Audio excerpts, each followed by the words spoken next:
جب انسان پر ایک کے بعد دوسری آزمائش آ جائے، آزمائش در آزمائش زندگی میں آنے لگے تو دل غم کی شدت سے بھر جاتا ہے۔ ایسے لگتا ہے جیسے اب سب ختم ہو گیا ہو، دل پر بوجھ ہوتا ہے اور آنکھوں میں آنسو۔ زندگی بظاہر اندھیری لگنے لگتی ہے، انسان کو لگتا ہے کہ کوئی اس کا سہارا نہیں، کوئی اس کی تکلیف کو سمجھنے والا ہی نہیں ہے۔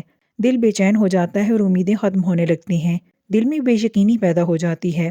لیکن ذرا غور تو کرو، یہی حقیقت نہیں ہے، یہ لمحے ٹھہر جانے والے بالکل بھی نہیں ہیں۔ ہو سکتا ہے کہ تمہاری تکلیف شدید ہو، لیکن دیکھو تو جیسے بادل گزر جاتے ہیں ویسے تکلیف کے یہ بادل بھی گزر جائیں گے۔ بادل بھی کبھی ٹھہرتے ہیں کیا؟ وہ تو آتے ہی موسم کو خوشگوار بنانے کے لیے ہیں۔ یاد رکھو تمہاری تکلیف بھی عارضی ہے، تمہاری تکلیف کے یہ بادل جلد ہی چھٹ جائیں گے۔ یہ وقت جو تمہارے لیے مشکل ہے اس وقت، یہ بھی گزر جائے گا۔ دیکھ لینا تمہارا دل پھر سے خوشی کے لمحے دیکھے گا۔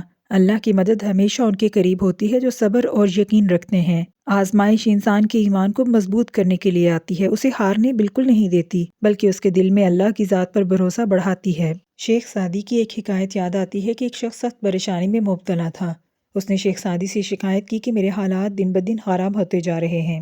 شیخ سعدی نے اسے تسلی دی اور کہا کہ یہ وقت بھی گزر جائے گا، اللہ کی رحمت تمہارے ساتھ ہے، تم بس اللہ کی ذات پر بھروسہ رکھو، صبر کرو اور دعا کرتے رہو۔ ابھی کچھ ہی عرصہ گزرا تھا کہ وہ شخص دوبارہ شیخ سعدی کے پاس آیا۔ اس نے بتایا کہ اس کی مشکلات ختم ہو چکی ہیں اور صبر اور یقین کی بدولت اللہ نے اسے خوشحالی عطا کی ہے۔ اللہ کسی کے صبر کو ضائع نہیں کرتا، تمہارے صبر کے بدلے تمہیں وہ کچھ عطا کرے گا جس کی تم نے کبھی امید بھی نہ کی ہوگی۔ تمہاری دعائیں قبول ہوں گی اور تم دیکھو گے کہ تمہارا دل سکون سے بھر گیا ہے۔ اللہ تمہاری تکلیفوں کو خوشیوں میں بدل دے گا۔ بس اپنی امید کو مت کھونا، کیونکہ اللہ کی رحمت ہمیشہ تمہارے ساتھ ہے۔ یاد رکھو، جس طرح رات کے بعد دن آتا ہے، اسی طرح ہر تکلیف کے بعد آسانی آتی ہے۔ قرآن پاک میں اللہ تعالیٰ فرماتے ہیں، بے شک ہر مشکل کے ساتھ آسانی ہے، یہ وعدہ ہے اللہ کا اور اللہ کا وعدہ سچا ہے۔ بس اپنے دل کو صبر، یقین اور دعا سے مضبوط کرو، اللہ تمہاری تکلیف کو تمہارے لیے رحمت میں بدل دے گا اور تمہیں خوشیوں سے نوازے گا۔ انشاءاللہ خوشیاں ضرور آئیں گی، سکون ضرور آئے گا اور آپ راضی ہو جائیں گے اللہ کے دیے ہوئے پہ۔